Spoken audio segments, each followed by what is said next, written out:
우리나라는 지금 정치적, 사회적, 경제적인 면에서 아주 혼란스러우면서도 매우 중대한 역사적 순간에 직면해 있습니다. 대통령이 현직에 있는 상태로는 처음으로 구속되었고 탄핵 재판은 아직도 진행 중에 있지요. 극단적으로 갈린 양쪽 진영은 지금 이 시간에도 추운 거리에서 각자의 정치적 의사들을 적극적으로 표현하고 있습니다. 하지만 단순히 의사 표현을 넘어서 상대 진영을 향해서 원색적인 비난을 가하거나 심지어는 폭력적인 말과 행동들을 하는 경우도 있습니다. 아주 심각한 사회 문제가 되고 있는 것 같아요. 탄핵 재판 과정에서 여러 목격자와 증인들의 진술이 연일 영상으로 중계되고 있는데요. 많은 분들이 촉각을 곤두세우고 화면에 나오는 이 증인들의 표정, 그들의 말투, 진술의 일관성을 면밀하게 관찰하면서 그 진실성을 판단하고 계실 것입니다. 어떤 증인은 명확한 증거와 일관된 진술로 신뢰를 얻기도 하고요. 또 어떤 증인은 모호한 태도와 불분명한 답변으로 의구심을 자아내기도 합니다. 저도 한 번씩 이 증인 신문 과정을 볼 때가 있는데 잠깐씩 보더라도 말의 앞뒤가 맞지 않고 거짓을 말하는 사람들은 티가 많이 나더라고요. 아무튼 증인들의 이 정직하고도 정확한 증언을 가려내고 무엇이 진짜 사실인지 분별해내는 것은 이 재판의 결과를 좌우할 정도로 아주 중요한 것입니다. 이러한 증언의 신뢰성 문제는 비단 법정에서만 중요한 것은 아닙니다. 최근 SNS와 유튜브를 통해서 수많은 정보와 주장들이 쏟아지고 있지만 그 진실성을 판단하기가 갈수록 어려워지고 있지요. 팩트 체크라는 말이 일상 용어가 된 것이 이를 잘 보여주고 있습니다. 때로는 허위 정보나 거짓 정보가 진실보다 더 빠르게 퍼지기도 하고요. 확인되지 않은 주장이 마치 사실인 것처럼 많은 사람들을 현혹시키기도 합니다. 그러다 보니 동시대를 살면서 모두가 똑같이 목격한 하나의 사건을 두고도 이렇게 극명하게 해석과 의견이 갈리는 것이죠. 그렇기 때문에 저와 여러분 모두는 어떤 정보나 주장 앞에서 예리한 분별력을 가지고 무엇이 옳고 무엇이 그른지를 잘 살펴보는 것이 반드시 필요합니다.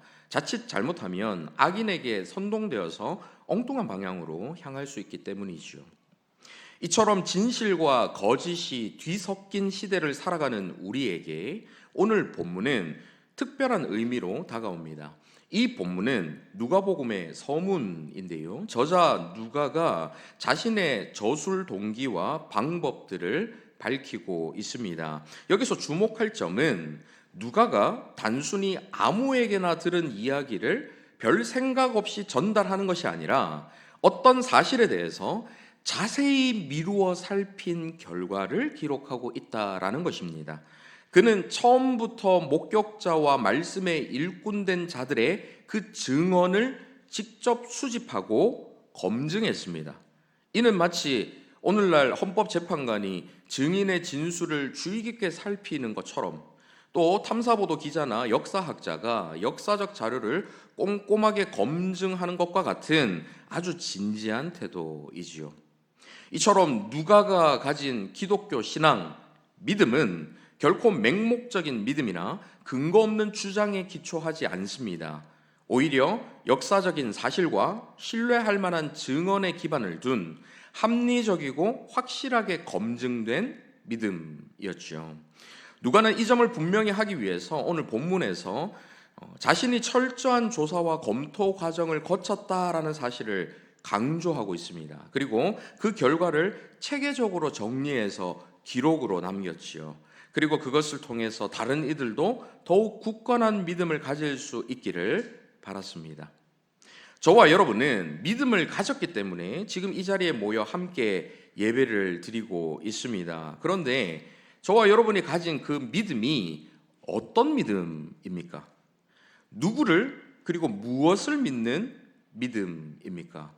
우리의 믿음은 어떤 근거에 기초하고 있습니까?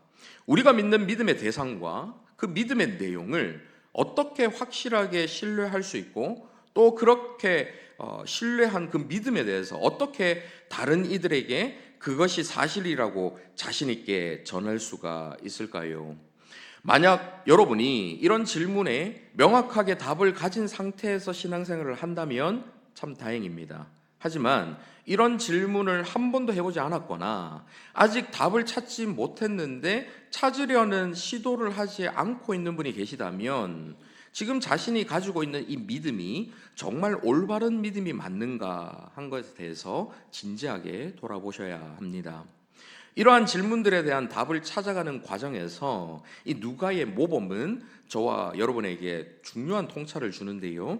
오늘은 이 부분을 살펴보면서 함께 은혜를 나누고자 합니다. 현대 사회에서 이 믿음이라는 단어는 종종 오해와 왜곡의 대상이 되고 있습니다. 많은 사람들이 이 믿음을 과학과는 다르게 합리적 사고나 검증 없이 무조건적으로 수용하는 것으로 이해하기도 합니다. 믿음은 보이지 않는 것을 믿는 것이기 때문에 증거를 요구하는 것 자체가 잘못된 것 아닌가, 이런 생각을 하는 사람들도 많이 있지요. 이러한 오해는 특히 교회 안에서 더욱 두드러집니다. 그러니 교회 안에서 성경이나 하나님에 대해서 질문을 하거나 신앙적 고민을 이야기를 하면 믿음 없는 사람 취급을 하면서 아예 그냥 믿으면 돼, 그냥 나오는 대로 그대로 믿어, 이런 말로 더 이상 질문을 하지 못하도록 만드는 경우들이 종종 있지요. 이러한 영향으로 많은 학생들과 청년들이 교회에서 맹목적인 신앙을 강요한다라는 느낌을 받게 되고 상처 입은 상태로 형식적인 교회 생활을 하거나 아니면 아예 교회를 떠나기도 하는 것입니다. 이런 문제는 학생들과 청년들에게만 있는 것은 아닙니다. 순수한 마음으로 한평생 신실하게 신앙생활을 해오셨던 분들 중에도 무비판적으로, 무지성적으로, 무조건적으로 믿음을 가져서 참된 신앙생활이 아니라 말 그대로 종교생활만 해오시는 분들은 강단에서 선포되는 말씀이라면 아무런 분별력 없이 그냥 받아들이는 경우가 있습니다. 물론 강단에서 하나님의 말씀이 제대로 선포된다면 성경을 비추어 봤을 때 성경에 부합되는 내용만 제대로 선포된다면 당연히 그렇게 하셔야 하겠지요. 하나님의 말씀이 선포되는 강단에서 오늘 나에게 성령님을 통해서 깨닫게 하시는 하나님의 말씀이다, 이런 확신이 있으실 때에 그것을 그대로 받아들이고 그 말씀에 순종하는 것 매우 중요한 것입니다. 하지만 요즘에는 그렇지 않은 교회, 그렇지 않은 목사들이 너무 많습니다. 그래서 참 안타까운 일이지만 강단이 오염된 이 현실 속에서 선포되는 말씀이 성경에 부합한 것인가 아닌가 하는 것을 여러분 스스로 분별하는 것이 정말로 중요하죠. 여러분의 영적인 건강과 영원한 생명이 달린 문제이기 때문입니다. 교회 안에서 분별력 없이 맹목적인 믿음을 갖게 되는 이런 문제의 가장 1차적이고 가장 큰 원인은 당연히 저 같은 말씀 선포자, 목사에게 있습니다. 얼마 전 우연히 부산에 있는 어느 대형교회의 주일 설교 제목을 봤는데요, 제 눈을 의심했습니다. 주일 오전 예배, 그 공예배 설교 제목이 이재명이 죽어야 대한민국이 산다 였죠. 여러분 놀랍지 않습니까? 여러분이 놀라지 않고 그게 뭐 이러신다면 지금 우리 교회도 똑같이 심각한 상태인 겁니다. 저는 처음에 이 영상이 무슨 정치 집회 영상인 줄 알았습니다. 그런데 그게 주일 설교 제목인 것을 보고 정말 큰 충격을 받았습니다. 그 다음 주 설교 제목은 이재명 치하에서 배급받고 살지 않으려면 일어나 항거하라, 이게 설교 제목이에요. 그리고 1월 한 달 내내 그 교회의 설교 제목이 이재명은 끝났다, 끝이다, 이런 식입니다. 완전 이재명 시리즈 설교였지요. 이 무슨 말도 안 되는 끔찍한 일입니까? 근데 그 목사와 교회가 우리 교단 소속이에요. 얼마나 수치스러운지 모릅니다. 지금 여러분 중에 이 말씀을 들으시고는 저렇게 열을 내는 거 보니까 김송 목사가 좌파인가 보다, 혹시라도 이렇게 생각하시는 분 안 계시겠죠? 예. 그런 생각이 혹시라도 먼저 드는 분이 계신다면 여러분도 아주 위험한 상태에 계신 것입니다.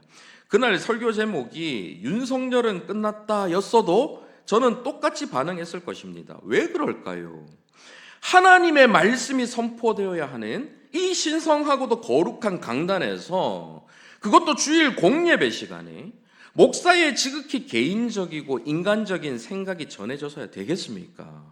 하나님 무서운 줄 알아야죠.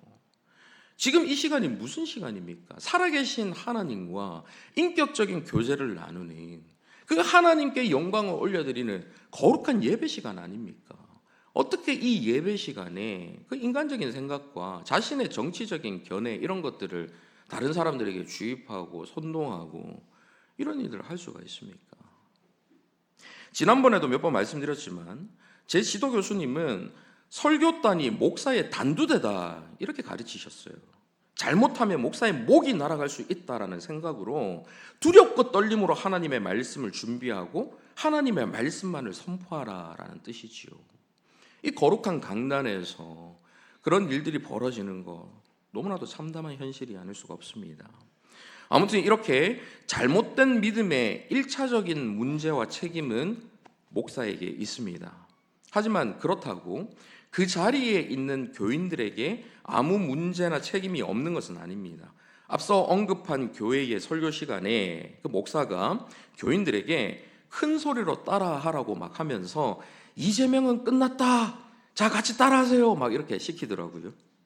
이것도 아주 충격적이고 참담한 일인데, 더 기가 막힌 것은 그 자리에 있는 교인들이 또 그걸 전부 따라하고 앉아있더라는 것입니다. 여러분, 제가 여러분에게 그런 걸 따라 하시라고 하는 일은 없겠지만 저를 포함해서 누구라도 우리 교회 강단에서 예배 시간에 하나님의 말씀이 아닌 것, 하나님의 뜻과 상관없는 것을 전하면서 따라 하라라고 시킨다면 여러분 절대 그냥 따라 하시면 안 됩니다. 지금 저게 하나님 말씀이 맞는지 아닌지 분명한 분별력을 가지셔야 하는 것이죠.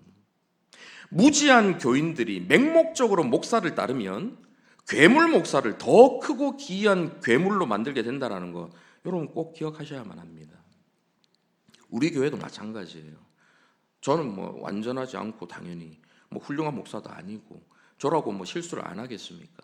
인간적인 생각을 여러분들에게 전하거나 성경적이지 않은, 성경에 부합하지 않은 말씀이 선포될 때에 여러분들 그것을 그대로 그냥 수용하고 계시면 안 됩니다. 찾아오셔야 돼요. 찾아오셔서 목사님 지금 설교한 그 내용에 성경적인 근거가 뭡니까? 따지셔야 됩니다.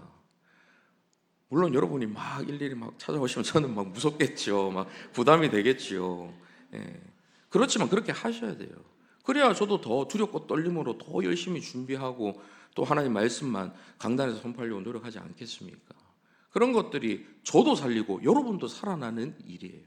우리 교회 안에서 이 말씀 선포 시간에 하나님의 말씀만 선포되어서 여러분들이 그 하나님 말씀 안에서 영이 되살아나는, 생명이 되살아나는 예배가 되어야지, 그 예배 속에서 어긋난 믿음이 막 강요되고 그것이 진짜 믿음인 것처럼 착각하면서 살아간다면 그 생명이 없는 그 믿음, 거짓 믿음에서 여러분의 영은 날마다 죽어가게 되는 거예요.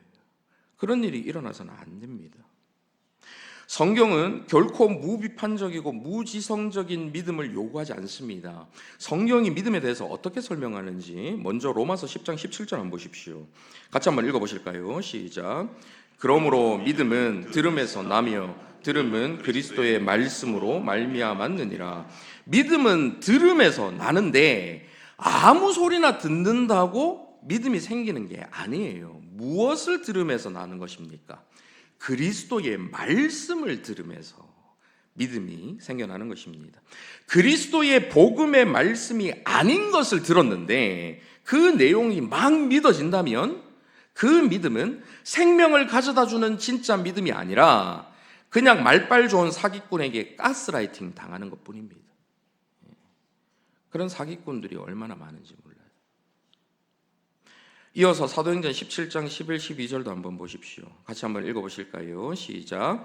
베레아에 있는 사람들은 데살로니가에 있는 사람들보다 더 너그러워서 간절한 마음으로 말씀을 받고 이것이 그러한가 하여 날마다 성경을 상고함으로 그 중에 믿는 사람이 많고 또 헬라의 귀부인과 남자가 적지 아니하나.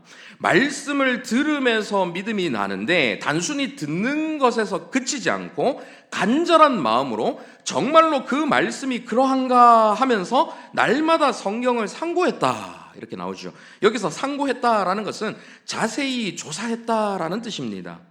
이 말씀이, 이 복음의 말씀이 정말로 그러한가? 예수 그리스도가 메시아라고 하는데, 오시리라 예언된 그 메시아라 하는데 정말로 그 예언이 구약 성경에 나와 있는가? 구약 성경 막 찾아보는 거예요. 그 성경을 찾아보고 진짜 이 말씀이 있네? 400년 전에, 1000년 전에 이런 말씀들이 예언되어 있네? 그런 것들을 찾아보면서 그때 비로소 믿음을 가지기 시작하는 것입니다. 그렇게 이 베레아 사람들이 날마다 성경을 상고하니까, 그랬더니 그들 중에 믿는 사람이 많이 나왔다라고 나오고 있죠. 이것이 진짜 확실한 믿음인 것입니다. 히브리서 11장 6절도 한번 보십시오. 믿음이 없이는 하나님을 기쁘시게 하지 못하나니. 그 뒤에 보면은 이제 어떤 믿음을 가져야 되는지 구체적으로 나오는데요. 하나님께 나아가는 자는 반드시 그가 계신 것과 또한 그가 자기를 찾는 자들에게 상 주시는 이심을 믿어야 할지니라. 하나님에 대해서 피상적인 믿음을 가지는 것이 아니라 무엇을 믿어야 한다고 나옵니까? 그가 계신 것, 곧 그분의 존재적인 본질을 믿어야 하고, 자기를 찾는 자들에게 상 주시는 이심, 곧 약속을 신실하게 지키시는 하나님의 그 성품, 그 성품에 대한 이해를 바탕으로 믿음을 가져야 한다라는 말씀인 것이죠. 그러니 사도 베드로도 베드로전서 3장 15절에서 너희 속에 있는 소망에 관한 이유를 묻는 자에게는 대답할 것을 항상 준비하라, 이렇게 권면하고 있습니다. 우리의 믿음이 단순한 감정이나 막연한 느낌이 아니라 합리적인 설명이 가능한 것이어야 함을 의미하고 있는 것이죠. 사랑하는 성도 여러분, 생각하는 신앙, 질문하는 신앙이 얼마나 중요한지 잊지 마시기를 바랍니다. 저와 여러분이 믿는 대상이 어떤 분이신지, 그분이 저와 여러분을 위해서 하신 일이 무엇인지, 그 덕분에 저와 여러분에게 실제적으로 어떤 변화가 생겨나게 되었는지, 이런 것들을 생각해야 하는 거예요. 뿐만 아니라 예배는 왜 드려야 하는지, 예배의 각 순서들에는 어떤 의미들이 담겨 있는지, 우리 교회에서 신앙 고백을 할 때 그냥 줄줄줄 읽지 않잖아요. 제가 앞에서 여러분에게 질문을 드립니다. 성부 하나님을 믿습니까? 그러면은 여러분이 믿으시는 성부 하나님에 대해서 고백하는 거예요. 생각하시면서 고백하시라고 그런 순서를 만들어서 갖고 있는 것입니다. 그렇게 예배 순서마다 왜 이렇게 하는지 그 의미에 대해서 알아야 하는 거예요. 기도는 왜 해야 하고, 헌금은 왜 해야 하고, 전도는 왜 해야 하는지, 신앙생활 속에서 우리가 행하는 모든 것들을 왜 하는지 그 의미에 대해서 충분히 이해하고, 비록 여러분이 하나하나 유창하게 설명해낼 수는 없다 하더라도 그 의미를 생각하고 그 의미를 질문하고 그 의미에 대해서 이해하면서 신앙생활을 해야 하는 것입니다.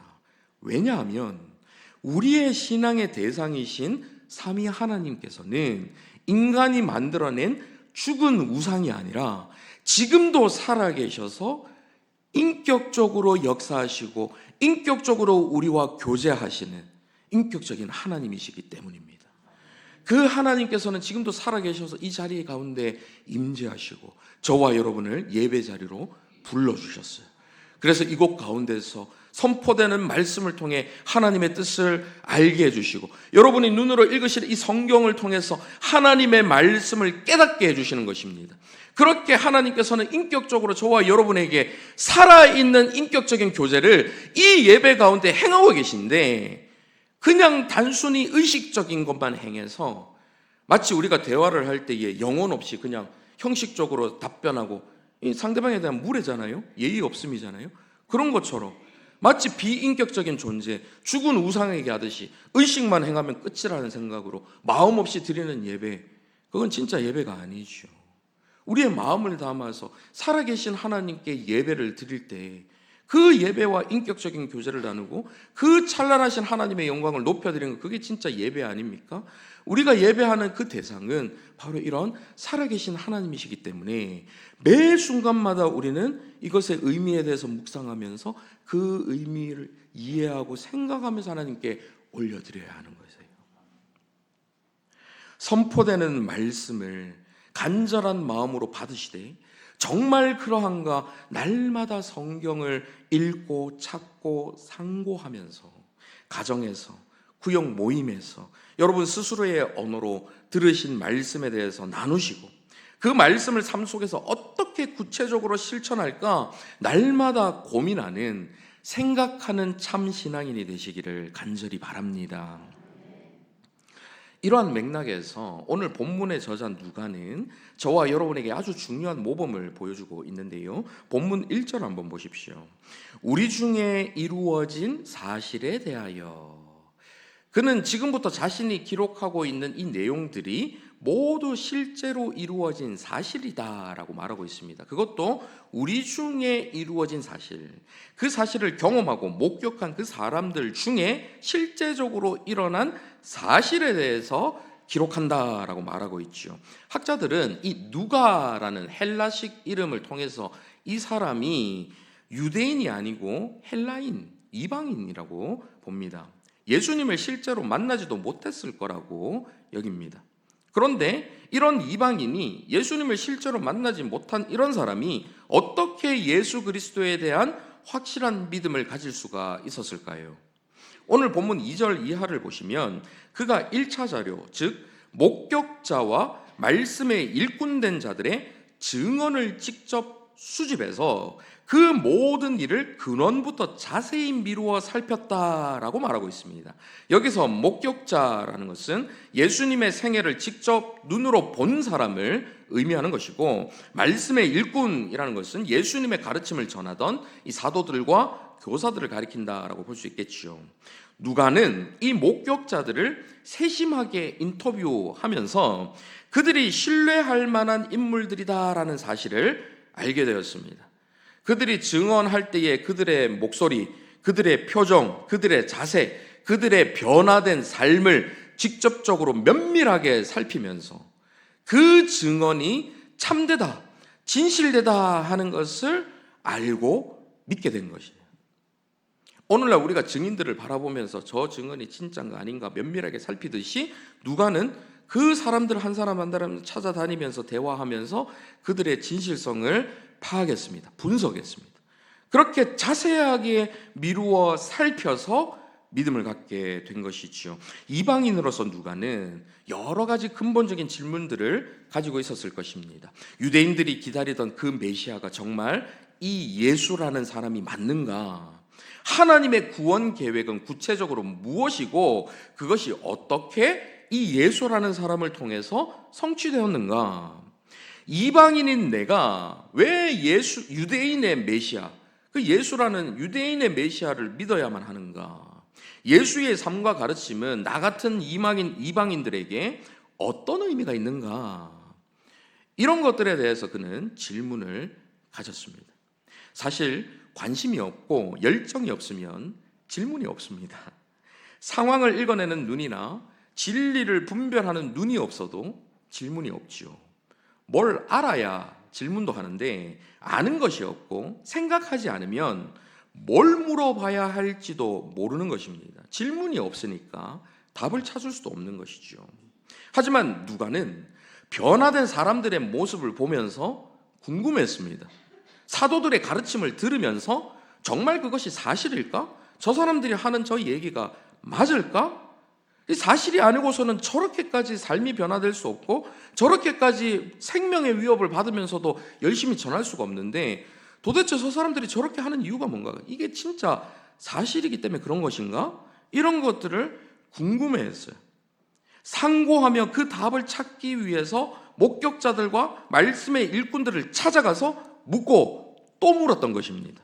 그리고 마침내 얻은 답을 기록으로 남겼고 그 기록이 바로 신약 성경에서 가장 많은 분량을 담은 누가복음과 사도행전이지요. 물론 이런 질문을 갖고 답을 찾기 위해서 우리가 열심히 노력한다라고 해서 무조건 믿음을 가질 수 있는 것은 아닙니다. 우리의 시선이 육신의 정욕과 안목의 정욕과 이생의 자랑을 위한 것에만 머물러 있는 것이 아니라 하나님을 향하고 진리를 향할 때에 진리의 성령님께서 우리를 긍휼히 여기셔서 깨닫게 하시고 답을 찾게 하시고 믿을 수 있게 해 주시는 것이죠. 이러한 성령님의 도우심을 실제적으로 경험했기 때문에 누가는 성령에 대한 언급을 이 누가복음과 사도행전에서 그 누구보다도 많이 기록해 놓았습니다. 그렇게 성령의 능력으로 진리를 깨달은 누가는 이 두 권의 책에서 하나님의 구원의 계획이 무엇인지에 대해서 설명하고 있습니다. 예수라는 한 사람을 통해 어떻게 그 계획을 이루셨는지 기록하고 있고요. 최초의 교회인 예루살렘 교회가 이 예수님에 대해서 어떻게 증거하고 전파했는지, 또한 예수님의 제자들이 유대인들과 이방인들에게 어떻게 복음을 전하고 선교했는지, 제자로 부름받은 것은 무엇을 의미하는지, 또 새로운 제자 공동체가 적대감을 보이는 이 세상에서 어떻게 복음을 전하며 살아가야 하는가 하는 것을 상세하게 설명하고 있지요. 오늘날 저와 여러분이 이런 것들을 가지고 의문을 품고 질문을 가지고 계시다면 이 누가복음과 사도행전을 읽으실 때 그 답을 찾으실 수가 있는 것입니다. 이 책들은 데오빌로라고 이름하는 한 사람을 위해서 기록된 것처럼 보이지만 이것은 그 당시 문학 양식을 따른 것이고, 이 데오빌로와 같은 많은 사람들이 읽을 것을 염두에 두고 누가가 작성한 책입니다. 데오빌로가 어떤 인물인지에 대해서는 잘 알려져 있지 않지만 누가가 그를 각하라고 부르지요. 그런 것을 통해서 그가 높은 사회적인 지위를 가지고 있는 사람이다라는 것을 알 수가 있고요. 본문 4절에서 데오빌로가 알고 있는 내용이 있다라고 누가가 언급하는 것을 통해서 그가 이미 예수 그리스도의 복음을 들은 적이 있는 사람이다라는 것을 알 수가 있습니다.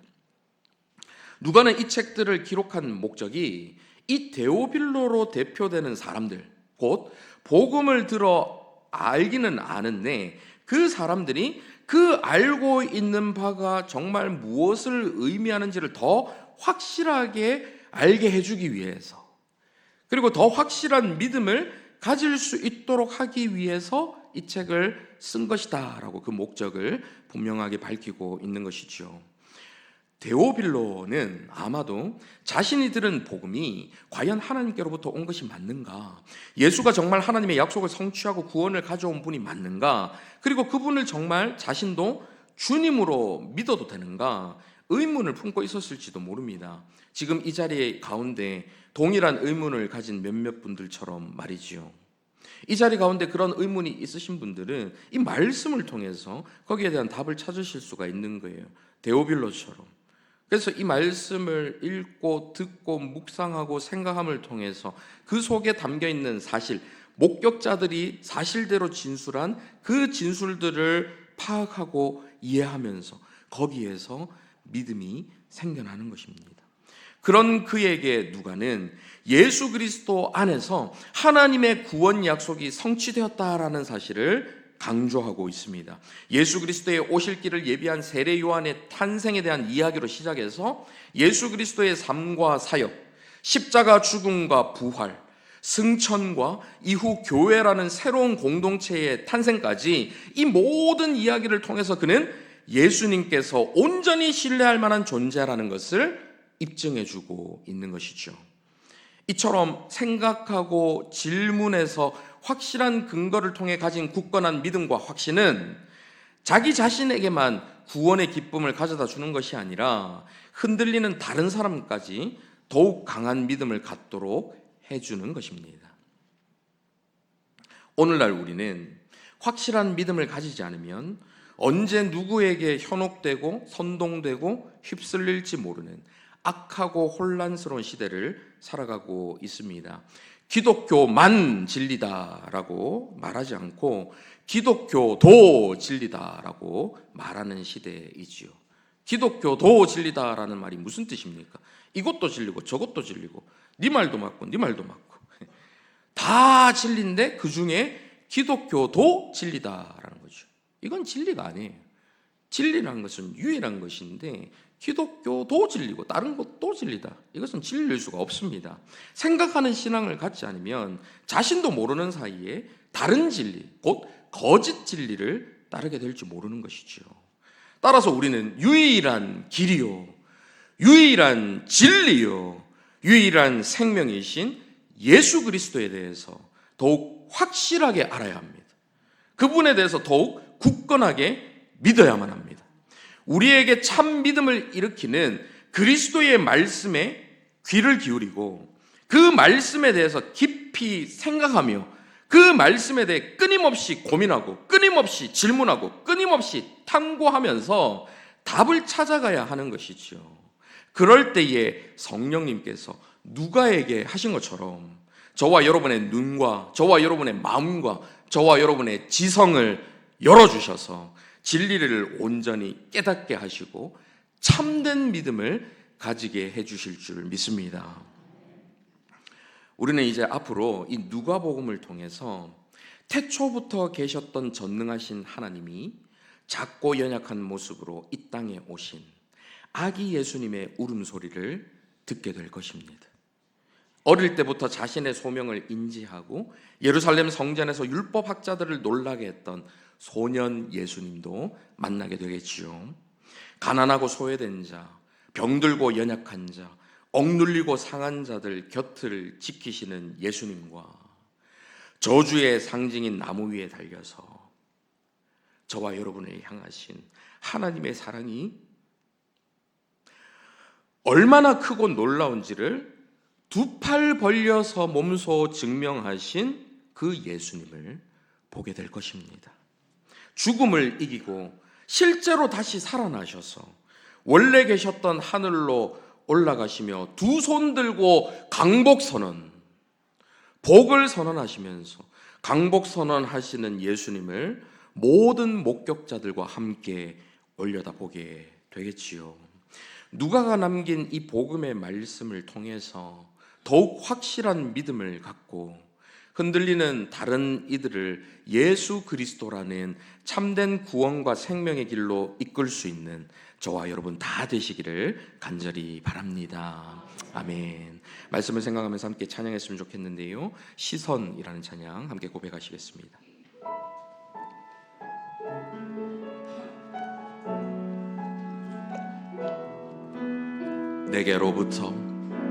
내게로부터 눈을 들어 주를 보기 시작할 때 주의 일을 보겠네. 내 작은 마음 돌이키사 하늘에 꿈꾸게 하네. 주님을 볼 때 다시 한번 고백합니다. 내게로부터 눈을 들어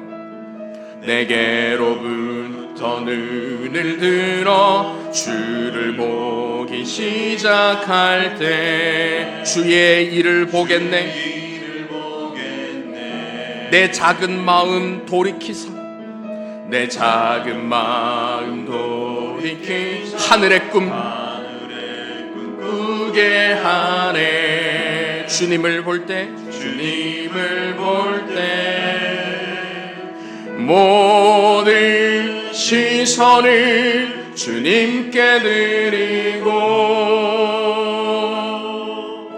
살아계신 하나님을 느낄 때 내 삶은 주의 역사가 되고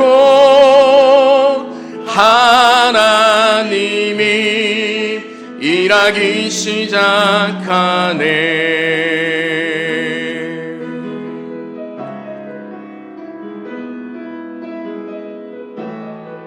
말씀을 생각하며 계속해서 이어서 고백합니다. 성령이 나를 변화시켜 모든 두려움 사라질 때 주의 일을 보겠네. 우리를 현혹시키고 어두운 이 황폐한 땅 한가운데서 주님 마음 알게 되리. 주님을 볼 때 모든 시선을 주님께 드리고 전능하신 하나님을 느낄 때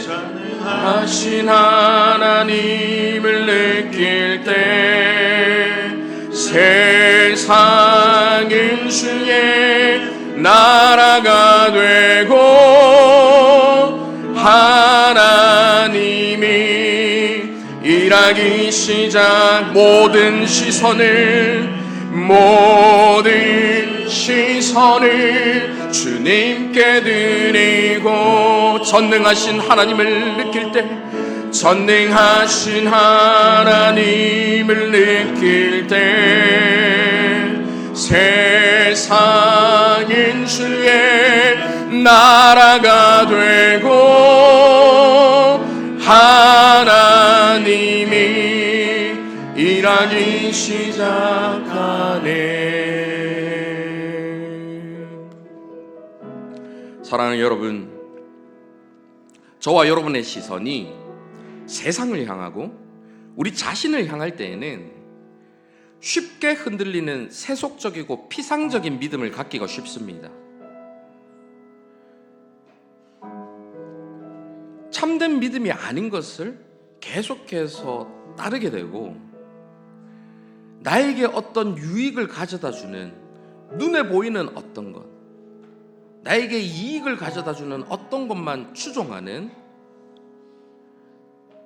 또는 진짜 하나님의 모습에 대해서 고민하지 않고 그냥 맹목적으로 덮어두고 따르면서 그것이 진짜 믿음이라고 착각하는 그런 상황이 되기가 쉽지요. 그 눈을 들어서 주님을 보기 시작할 때에 주님의 일을 떠올리게 되고 주님의 일을 생각하게 되고 또 그때부터 진리로 이끄는 질문들이 생겨나게 되는 것입니다. 오늘 이 말씀은 내가 이해하는 것만 믿어야 한다라는 말씀이 아닙니다. 하나님께서 어떤 분이신지를 알고 나면 그 하나님을 전적으로 신뢰하고 믿고 따라야죠. 때로는 우리가 이해할 수 없는 일이 일어난다 하더라도 우리가 믿는 대상이신 하나님을 신뢰하기 때문에 하나님의 말씀에 대해서 있는 그대로 믿고 따라야 하는 것입니다. 하지만 그 하나님이 어떤 분이신지 제대로 알지 못한 상태에서 그대로 머물면 내가 만들어낸 하나님, 누가 그렇다고 잘못 알려준 하나님을 맹목적으로 따르게 될 수 있는 것입니다. 이 시간 함께 기도하실 때 주님, 우리의 시선을 들어서 주님을 바라보게 하여 주시고 주님께서 주시는 말씀을 제대로 이해하게 하여 주시옵소서. 주님의 그 복음의 말씀, 우리의 생명을 살리는 그 말씀을 향한 참된 믿음을 가질 수 있도록 인도하여 주시옵소서. 말씀을 생각하며 함께 기도하며 나가도록 하겠습니다. 자비로우신 아버지 하나님, 살아계신 아버지 하나님, 그리스도의 말씀을 들음으로 참된 믿음을 갖기를 소원합니다. 우리의 시선을 들어 하나님을 향하여서 주님을 바라보며 살아계신 하나님을 있는 그대로 믿을 수 있기를 원합니다. 살아계신 아버지 하나님, 그 하나님을 우리가 믿을 수 있기를 바랍니다. 내가 만들어낸 신, 내가 믿고 싶은 신, 누군가가 잘못 가르쳐준 잘못된 마음으로, 잘못된 말로 현혹시킨 거짓 믿음을 갖는 것이 아니라 하나님의 말씀을 통해 참된 믿음을 가져서 생명을 살리는 믿음, 주님께로 향하게 하는 믿음, 진리를 향하게 만드는 믿음, 그 굳건한 믿음이 우리 가운데 생겨날 수 있도록 인도하여 주시옵소서. 생각하게 하시고 질문하게 하시고 그것이 진짜 그러한가 상고하며 하나님의 말씀을 받아들이는 참된 믿음이 우리 가운데 있을 수 있도록 주님 역사하여 주시옵소서. 자비로우신 아버지 하나님, 오늘 누가의 모범을 통해서 참된 믿음의 모습을 보여주심에 감사를 드립니다. 저희도 진리를 향한 열정을 품게 하여 주시고 끊임없이 탐구하며 성장하는 생각하는 그리스도인이 다 될 수 있도록 은혜 부어 주시옵소서. 그 옛날 누가를 만나 주신 성령님께서 그에게 말씀을 깨닫게 하시고 믿음을 심어주신 성령님께서 지금도 살아계셔서 우리 가운데 역사하시는 분이심을 믿습니다. 우리 가운데 계신 성령 하나님께서 우리의 마음도 열어주시고 우리의 눈도 열어주시고 우리의 지성을 깨워주셔서 살아계신 하나님의 말씀을 온전히 분별하며 그 말씀 그대로 확실하게 이해하고 믿을 수 있는 참된 믿음을 다 가질 수 있도록 은혜 부어 주시옵소서. 저희의 믿음이 이 시대의 도전 앞에서 더욱 견고하게 하셔서 그 믿음을 담대히 증거할 수 있도록 은혜 부어 주시옵소서. 살아계신 예수 그리스도의 이름으로 기도하옵나이다. 아멘.